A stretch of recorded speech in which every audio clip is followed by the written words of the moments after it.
안녕하세요. 사연이 도착했어요.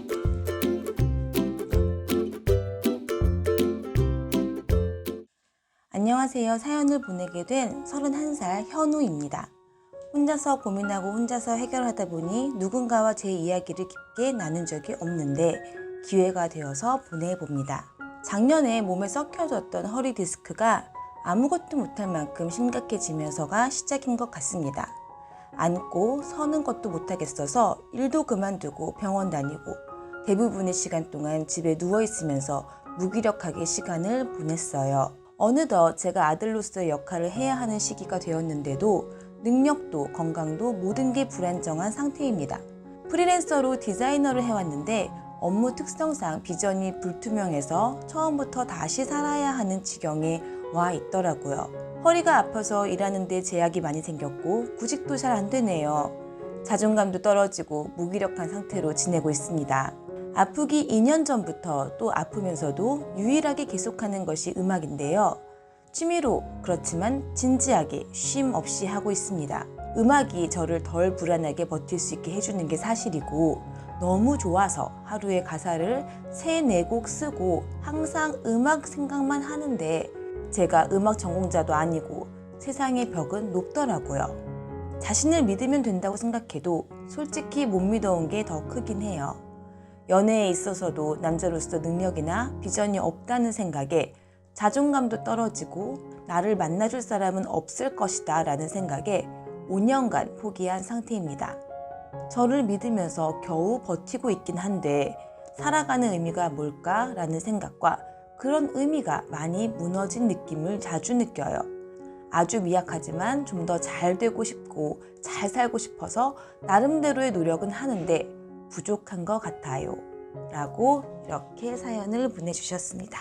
우선 현우님은 가장 중요한 것이 지금 결핍되어 있으십니다. 그게 뭐냐면 현우님 나이 31살 때 친밀감 형성이 굉장히 중요한 시기예요. 근데 이 시기에 고립된 생활을 하다 보면 스스로 조금 폐쇄적이 되고 조금 자기 비하적인 태도를 갖게 될 수가 있어요. 친밀한 관계를 맺는 것이 굉장히 중요하다 보니 혼자 있는 시간이 길어지면 이 중요한 걸 안 했으니까 당연히 마음이 좀 비죠. 혼자라는 것이 물리적으로 혼자인지 여럿인지가 아니에요. 함께 부대끼고 돕고 도움을 받고 마음과 생각을 나누면서 우정이나 애정을 쌓아가는 것이죠.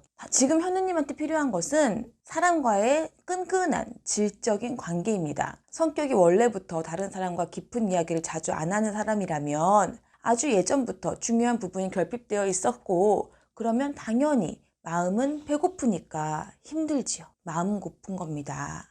두 번째, 지금 느끼는 무력감, 무기력감은 당연한 감정이에요. 작년부터 아파서 앉지도 서지도 걷지도 못할 만큼 힘들 정도라면 일뿐만이 아니라 가족 안에서도 일방적으로 도움을 받아야 하는 상황이 빈번했을 거고 민폐라는 생각에 당당하게 상호관계를 하기도 힘들었을 거예요. 친구네 선후배를 만나러 가는 것도 몸도 힘들지만 경제생활이 위축되다 보니까 약간 마음적으로도 외부 생활을 하기에 좀 쫄렸을 것 같아요. 또 가장 친밀한 관계라고 할 수 있는 연애도 20대 중반부터 전혀 할 수 없었다면 많이 외롭고 사회에서 소외감을 느낄 수밖에 없어요. 같이 섞여서 사랑, 위로, 격려, 지지 이런 것들을 주고받고 싶었을 텐데 그러니까 내가 할 거야 라는 그 마음을 먹기에 힘든 어떤 환경적인, 물리적인 요 요소들 때문에 무기력감, 무력감을 느끼는 부분이 있다는 것은 빼박캔트. 그러면 어떻게 해야 돼? 아, 나는 완전 망했어. 무력해, 무기력해. 이렇게 포기하는 게 아니라 당연히 무기력하고 무력한 부분에서는 그래, 그럴 수 있지. 어쩔 수 없어. 그거는 내가 받아들이되 어떤 부분, 내가 무기력하지 않은 부분, 그게 뭔지 고민하고 치료 가능한 부분, 음악을 포함한 무슨 글쓰기라든가 그림 그리는 거 몰라 예술 활동 같은 것들 가능한 경제 활동들 이런 것들 중에서 내가 현실적으로 정신적으로 신체적으로 할 수 있는 것들이 뭔지 구분을 하고 거기에 집중을 하시면 돼요. 그러는 과정에서 가족한테 미안할 수 있지. 그들의 기대가 뭔지 모르겠고 그들의 기대가 심지어 뭔지 알아. 그럼 내가 그걸 못 채워주는 게 마음에 부담스러울 수 있어요.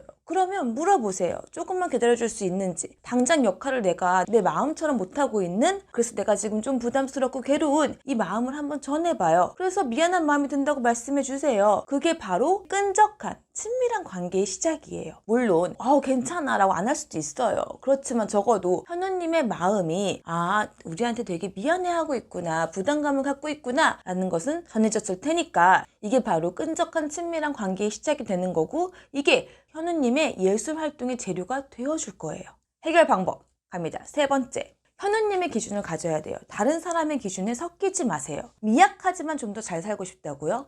나름대로의 노력은 했지만 부족한 것 같다고요? 뭐가 잘 사는 건데? 잘 사는 것이라는 것은 현우님한테 어떤 의미예요? 당장 회사 다니는 거? 아니면 연애하는 거? 아니면 멋진 몸매, 건강한 몸을 갖는 거? 이게 의미인가? 의미가 무너진 것 같다고 했는데 현우님이 정한 현우님의 삶의 의미가 뭔지를 내가 모르겠어가지고 좋아하는 것이 분명히 있고 앉고 서고 걷기도 힘든 와중에서 온 마음과 몸을 다해서 열정을 다하고 몰입할 수 분야가 있다는 것 자체가 난 좀 의미가 많아 보이는데? 물론 이것이 그냥 좋아하는 것에서 끝내야 되는 건지 생업으로 발전 가능한 것인지에 대한 냉정한 판단은 필요할 것 같아요. 만약에 그냥 취미로 끝내야 되는 수준이라면 정말 취미 생활을 하는 것으로 기준을 잡고 정리를 해야 되겠죠. 그런데 이런저런 근거하에 생업으로 발전 가능해, 생업으로 결정을 했어. 그러면 현우님은 지금 굉장히 잘하고 있는 거죠. 근데 생업도 아닌데 취미도 아니야. 그러면 최악이지. 정말 불안해질 거예요. 매일매일이 불안할 겁니다. 이거는 현우 씨가 결정해야 되는 부분입니다. 적어도 앞으로 언제까지든 결정하겠다라는 시간적인 리미트를 정해놓는 것이 중요할 것 같아요. 뭔가에 특별히 미친 듯이 잘하려면, 그리고 인정받으려면 어떤 무조건적인 투자 시간은 필요해요. 어떤 좋은 생각이건 고민 없이 빵 터지는 게 아니잖아요. 근데 사람들은 아이디어가 나온 그 순간만을 생각하지 그걸 떠올리기 위한 고민한 과정을 생각하지 않아요. 밤이 있어야지 해가 뜨고 월화수목이 있어야지 금토일이 있는 거지. 보통은 실패라고 자기를 명명하고 나는 망했어 라고 할 때 그 일에 대한 실패가 아니라 사실은 인내나 어떤 노력, 방향, 끈기, 심사숙고와 결정에 대한 포기가 더 많지 않나 싶어요. 지금 실패 중인지 아니면 정말 찬란하게 뜰 해를 기다리는 새벽 중인지는 현우님이 결정해야 될 것 같습니다. 제가 3가지 말씀드릴게요. 첫 번째, 가족이건 친구건 애인이건 질적으로 끈적이는 친밀한 관계가 필요합니다. 두 번째, 무력감, 무기력감을 느끼는 부분에 꽂은 그 칼을 뽑아서 할 수 있는 영역에 다시 꽂으세요. 거기다가 집중을 하세요. 세 번째, 현우님만의 내 기준과 내 계획을 만드세요. 그리고 누군가랑 비교하거나 또는 내가 잘하고 있는 건가? 다른 사람들은 어떻게 생각하지? 요 에너지를 내가 세운 기준과 계획에 일단 쓰세요. 후회나 포기는 그거 다 한 다음에 하는 겁니다. 순서가 그래요. 현우님, 고민 나눠주셔서 감사하고요. 정말 현우님을 응원합니다. 현우님, 파이팅!